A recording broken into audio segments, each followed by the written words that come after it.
Baik, terima kasih. Perkenalkan, nama saya Ardi Rivaldi Pehe. Perkenalkan, nama saya Umiati Dusu. Perkenalkan, nama saya Vincentius Saragon Sagung. Saya Elmin Jayani Lele.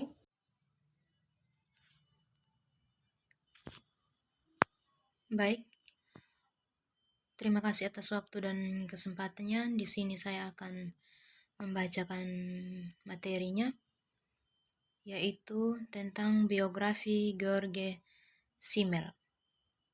George Simmel adalah seorang filsuf Jerman dan salah seorang pionir dalam menjadikan sosiologi sebagai cabang ilmu yang berdiri sendiri. Ia lahir pada tahun 1856 dan meninggal pada tahun 1918. Simmel lahir di Berlin dan belajar di sana juga. Ia memasuki Universitas Berlin pada tahun 1876.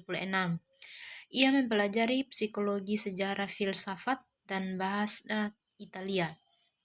Kemudian, ia juga bekerja sebagai dosen di berbagai universitas. Dalam karir akademiknya sebagai dosen, Simmel sering dikritik karena tema-tema pemikirannya yang tidak sesuai dengan gaya yang lazim. Selain itu, gaya menulis Simmel juga dipandang tidak sesuai dengan standar yang ada. Karya monumentalnya adalah karya monumentalnya.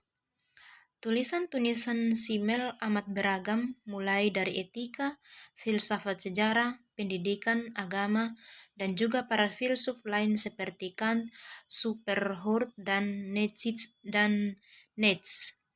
Ia juga menulis banyak esai tentang seniman dan penyair, tentang bermacam-macam kota dan tema-tema seperti cinta, pertualangan, rasa malu, dan juga banyak topik-topik sosiologi lainnya. Tulisan-tulisannya yang amat terkenal adalah Filsafat Uang dan Metropolitan dan Mentalitas, yang merupakan analisis Simmel terhadap gaya hidup modern terhadap kesadaran manusia. Yang pertama, uang dan nilai. Salah satu yang menjadi perhatian awal Simmel dalam karya ini adalah hubungan antara uang dengan nilai. Secara umum, ia berpendapat bahwa orang menciptakan nilai dengan menciptakan objek. Semakin besar kesulitan untuk mendapatkan suatu objek, semakin besar pula nilainya. Namun, kesusahan untuk memperoleh nilai mempunyai batas-batas atasan bawah. Prinsip umumnya adalah bahwa nilai benda berasal dari kemampuan orang untuk menjarakan dirinya secara tepat dari objeknya. Benda-benda yang terlalu dekat, terlalu mudah diperoleh, maka benda itu pun tidak terlalu berharga, dan sebaliknya. Benda-benda yang terlalu jauh, terlalu sulit, atau nyaris mustahil untuk mendapatkan juga sangat tidak bernilai. Benda-benda yang paling bernilai adalah yang tidak terlalu jauh ataupun terlalu dekat. Faktor yang mempengaruhi suatu benda bernilai atau tidak adalah waktu yang diperlukan untuk mendapatkannya, kelangkaan, kesulitan dan memperolehnya, dan diberikan benda lain untuk mendapatkannya. Yang kedua, tragedi kebudayaan. Sebab utama meningkatnya kesenjangan adalah meningkatnya pembagian kerja di masyarakat modern. Meningkatnya spesialisasi mengarah pada perbaikan kemampuan untuk menciptakan beragam komponen budaya dunia. Namun pada saat yang sama, individu yang terspesialisasi kehilangan pemahaman akan kebudayaan total dan kehilangan kemampuan untuk mengendalikannya. Contoh, seiring dengan tumbuhnya teknologi dan permesinan, kemampuan pekerja individu dapat keterampilan yang dibutuhkan telah merosot secara dramatis. Akhirnya, meskipun terjadi ekspansi besar-besaran, ranah intelektual, semakin sedikit individu yang tampaknya layak mendapatkan label intelektual. Individu yang terspesialisasi berhadapan dengan dunia produk yang semakin tertutup dan saling terkait, yang hanya sedikit saja atau sama sekali tidak mampu mereka kendalikan. Dunia mekanis yang hampa, spiritualitas mulai mendominasi individu dan gaya hidup mereka berpengaruh. Produk menjadi aktivitas hampa, makna di mana individu tidak melihat peran apapun yang dapat mereka mainkan dalam seluruh proses produk atau dalam kelompok lahir. Yang ketiga, interaksi sosial.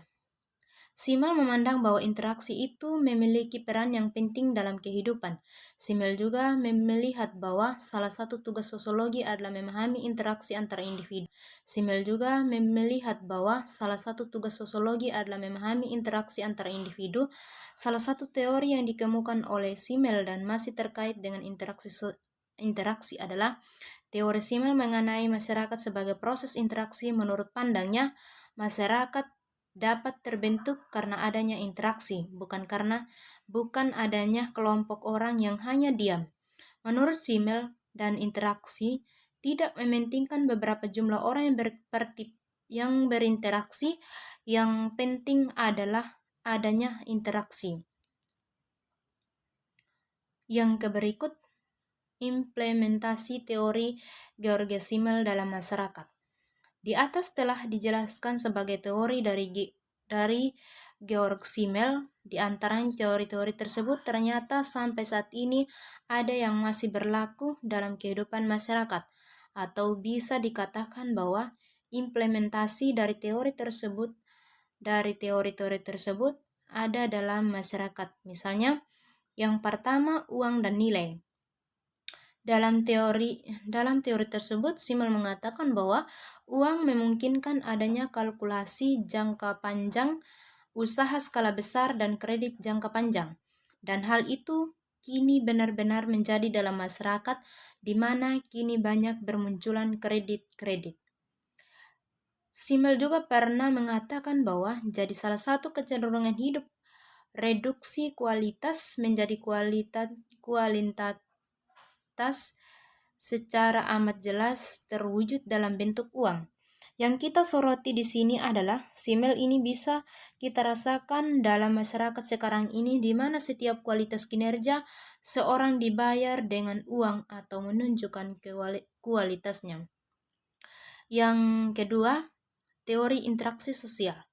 Dalam teori ini, Simmel berpendapat bahwa meningkatkan ukuran kelompok atau masyarakat akan meningkatkan kebebasan individu. Jadi kelompok atau masyarakat kecil cenderung mengontrol individu sepenuhnya. Namun pada masyarakat yang lebih luas, individu cenderung terlibat dalam sejumlah kelompok yang masing-masing hanya mengontrol sebagian kecil dari keseluruhan kepribadiannya. Sekian hasil presentasi kami. Terima kasih.